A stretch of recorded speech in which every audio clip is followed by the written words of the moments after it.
फाइलों और कंप्यूटर पे थकती आंखों में दुगना जोश भर जाता है जब भूरी नारंगी बैकग्राउंड में अपनी बेटे की फोटो देखता हूँ। क्या करूँ, एक पिता हूँ ना।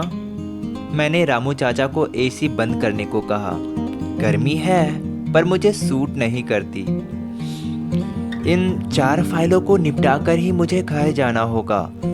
रामू चाचा 4 बार कॉफ़ी के लिए पूछ चुके हैं, पर मेरा कंसंट्रेशन इसकी इजाज़त नहीं दे रहा था। वो हमेशा कहते, इतनी मेहनत किसके लिए करते हो। मैं हंसकर उनकी बात टाल देता। क्या समझाऊं उन्हें। अपने रक्त को सींचकर ही तो एक पिता अपने बेटे का भविष्य बनाता है। उन्हें क्या, उनकी तो 2 बेटियां हैं। बेटियां तो पराया धन होती है। उनके हाथ पीले करके आराम से उन्मुक्त हो जाएंगे। मेरे कार का ड्राइवर मेरी ऑफिस की सीढ़ियों पर झपकियां ले रहा था। मैंने उसे जगाया और कार निकालने को कहा। बच्चे मेरे बिना बेचैन हो रहे होंगे। चांदनी रात की रोशनी मेरे स्विमिंग पूल से प्रवर्तित होकर घर की सुंदरता में 4 चांद लगा रहे थे। मेरे मेहनत की सारी सुविधाएं सिर्फ और सिर्फ मेरे संतानों के लिए थी। टाई ढीला करते हुए मैंने अपने जैकेट उतार दिए। मेरी बीवी अपने मायके वालों से स्काइप पे हंसी ठिठोली कर रही थी। मुझे देखने के पश्चात कैमरे को स्किप करते हुए दूर से ही बोल पड़ी, यू नो डियर, कल पापा ने पार्टी रखी है, तुम्हें ऑफिस से डायरेक्ट पार्टी में आना होगा।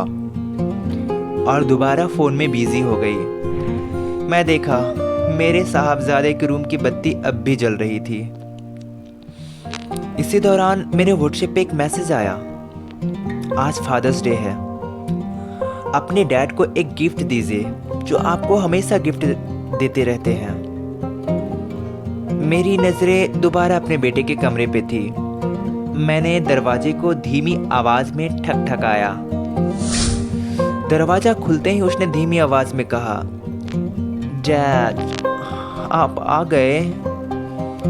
उसके टेबल पे चमचमाते प्लास्टिक रैपर से बंधी एक गिफ्ट रखी थी। मैंने उसके बालों पर अपना हाथ फेरते हुए कहा, तुम अभी तक सोए नहीं। वो चुपचाप अपनी टेबल पे चला गया और वो गिफ्ट मेरे हाथों में रख दिया। मेरे दिमाग में व्हाट्सएप का वो मैसेज गोल गोल घूम रहा था। फिर भी मैंने उससे पूछा, इसमें क्या है। वो गंभीर था। उसने मासूमियत से कहा, इसे खोलिए डैड। मैं खुश था। मेरा बेटा कितना बड़ा हो गया है। पूरा रैपर खोलने के बाद उससे एक टिकट निकली। मैंने मुस्कुराते हुए कहा, स्विट्जरलैंड का टिकट। उसने काफी सोचने के बाद कहा, यह टिकट मेरे दोस्त के डैड ने उसके ट्रिप के लिए कटवाए हैं। उनका परिवार हर समर में स्विट्जरलैंड जाता है। कभी आपने सोचा डैड कि मेरा मन भी स्विट्जरलैंड जाने को करता होगा। आप तो 24 घंटे सिर्फ काम पे ध्यान देते हैं। आप कभी ना तो लंदन ले गए और ना ही कभी स्विट्जरलैंड। खैर आप जाइए, आपको कल वापस ऑफिस जाना है। हम कभी स्विट्जरलैंड नहीं जाएंगे। मैं अवाक था और परेशान भी। मेरे दिल को गहरी चोट लगी थी, उम्मीदों को झटका लगा था। मैं बस उसकी आंखों में देखते हुए इतना कह पाया, ओके, हम अगले हफ्ते स्विट्जरलैंड जरूर जाएंगे। मैं वापस अपने कमरे में था। मेरी बीवी मेरे लिए डिनर लगाकर वापस अपने मायके वालों की बहस में घुस गई। मैं खाते हुए सोच रहा था, मैं इस दुनिया का सबसे बुरा पिता हूँ। अचानक मेरे सेलफोन पर एक कॉल आई। सर, मैं रामू बोल रहा हूँ। मैंने थोड़े ऊंचे स्वर में कहा, हाँ रामू चाचा। वो मेरे बंगलों के नीचे खड़े थे। मैं फटाफट उनसे बात करने चला गया। उन्होंने कहा कि रात में जिस जगह वो नाइट ड्यूटी करने जाते थे, उसने आज पेमेंट नहीं की। उनकी दोनों बेटियां संत माइकल में पढ़ती है। अगर कल स्कूल के पहले तक उन्होंने फी जमा नहीं की तो स्कूल वाले उनकी दोनों बेटियों को स्कूल से निकाल देंगे। उन्हें 10,000 रुपयों की मदद चाहिए थी। इन वाक्यों से मेरा दिल पसीज चुका था। मैंने तुरंत उनको 10,000 का कैश थमा दिया।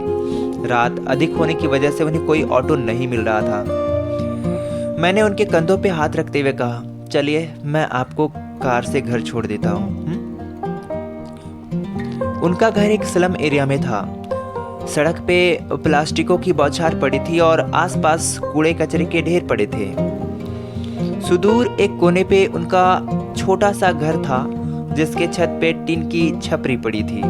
वो बोल पड़े, धन्यवाद सर। मैंने कहा, इट्स माय ड्यूटी।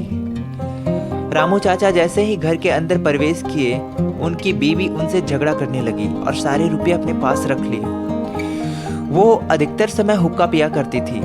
मेरे मन में इंसानियत के प्रति हजारों सवाल दौड़ रहे थे। मैं मन महसूस कर जाने लगा। तभी उनकी दूसरी खिड़की से हंसने खिलखिलाने की आवाज आई। मैं दौड़कर वहां चला गया। रामू चाचा की दोनों बेटियां ताली बजा बजा कर खुशी में चिल्ला रही थी, happy father's day my god father, happy father's day.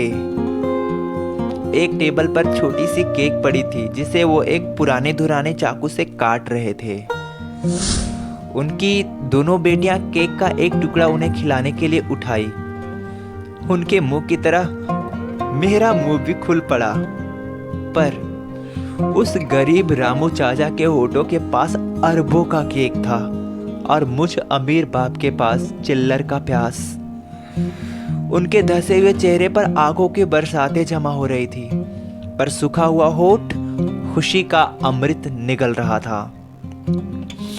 उनके हिलते हुए जवान ने सवाल किया, ये सब तुमने कैसे किया बच्चों?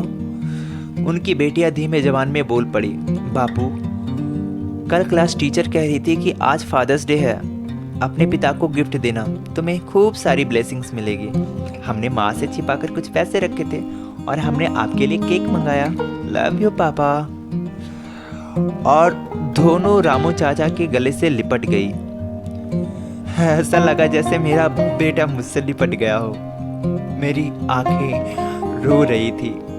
मेरी आत्मा कह रही थी, अमीर तू नहीं, अमीर तो रामू चाचा है। तू तो गरीब है, प्यार और आत्मसंतुष्टि का भूखा हुआ गरीब। मैं वापस अपने कार के पास गया। उसमें चाबी डालते हुए सीधा एयरपोर्ट निकल गया और स्विट्जरलैंड की 3 टिकटें बुक की। मुझे पता था कि इससे मुझे अपने लाडले का प्यार कभी नहीं मिलेगा। क्षण भर के लिए भले ही वो खुश हो जाए, पर कल अपने दोस्तों को देखकर उसकी पसंद की चीजें नहीं मिला तो वापस वो मुझे कोसेगा। फिर भी इन सब बातों से इतर मैं एक अच्छे पिता बनने की कोशिश तो कर रहा था और सोच रहा था कि काश मुझे रामू चाचा के केक का एक निवाला मिल जाता। खैर, जिंदगी है, चलती रहती है। आप सभी को भी हैप्पी फादर्स डे और मुझे भी हैप्पी फादर्स डे।